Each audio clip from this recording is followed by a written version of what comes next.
در شمال شرق افغانستان، جای میان آسمان و زمین، سرزمینی نهفته است که افسانه ها در دل صخره‌هایش زمزمه می شوند.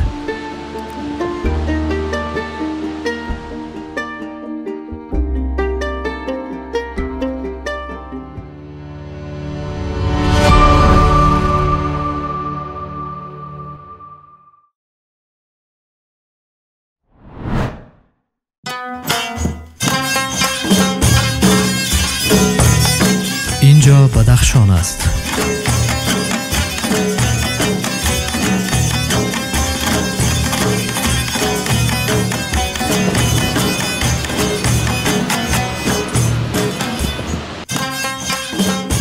سرزمینی قلعه‌های بلند، جویبارهای زلال و فرهنگی که در گذر قرنها همچنان زنده مانده است.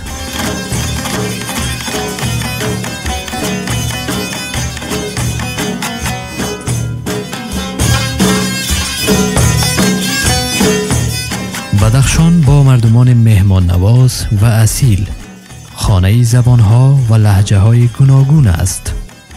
از تاجیک های میروان گرفته تا پامیری های صمیمی، این ولایت گنجینه ای از فرهنگ های رنگارنگ است. لاجورد افسانه بدخشان از اعماق کوهها استخراج می شود. سنگ آبی رنگ که قرنهاست زینت بخش، تاج‌های پادشاهان و نقاشی‌های باستانی است.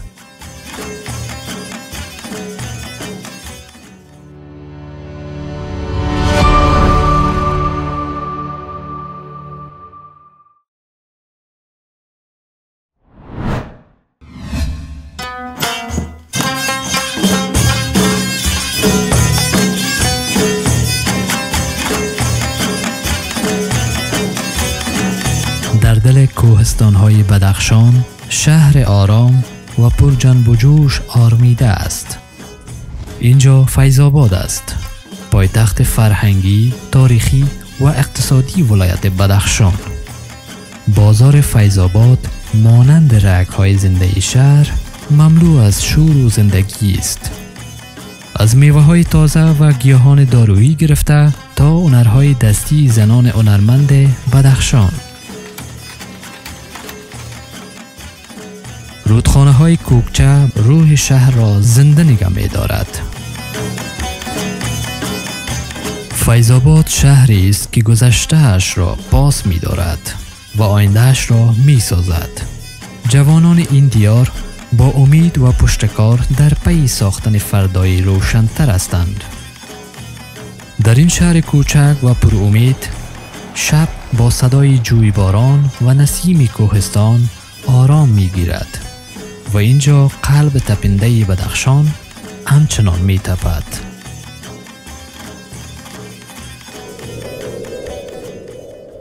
واخان، دروازه‌ای با آسمان.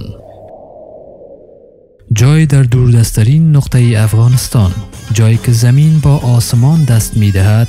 دالان واخان همچون پله میان گذشته و حال آرام و سرفراز ایستاده است.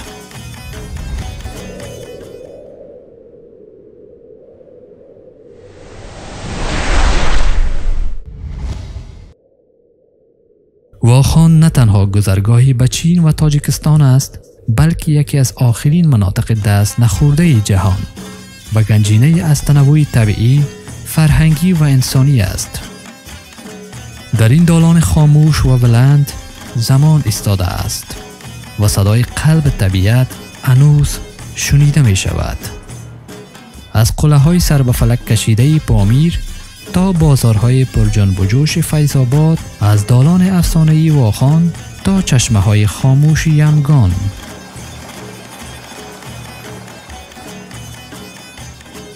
بدخشان فراتر از جغرافیا است. اینجا داستانی است که با هر نگاه آغاز می شود و با هر نفس در دل جا می گیرد.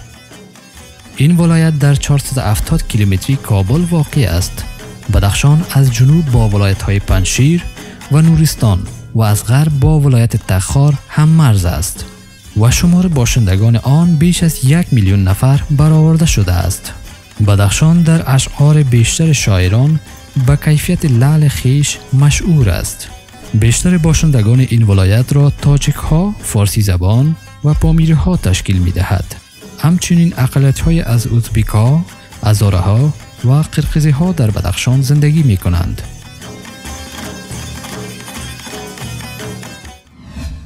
جمعیت بدخشان تاجیک ها 85%، پامیری ها 10%، قرقیز ها 3%، ازبک ها 2%. ولایت بدخشان 53% منابع آبی افغانستان را دارا است که به صورت یخچال های طبیعی در بام دنیا ذخیره شده است و یخچال های پارک ملی دره واخان با طول 75 کیلومتر و عرض آن 600 متر از بزرگترین یخچال های طبیعی دنیا به شمار می رود. رودخانه های مهم این ولایت عبارتند از آمو دریا، رود کوکچه، رود واخان، رود انجمن، رود تگاب، رود پامیر می باشد.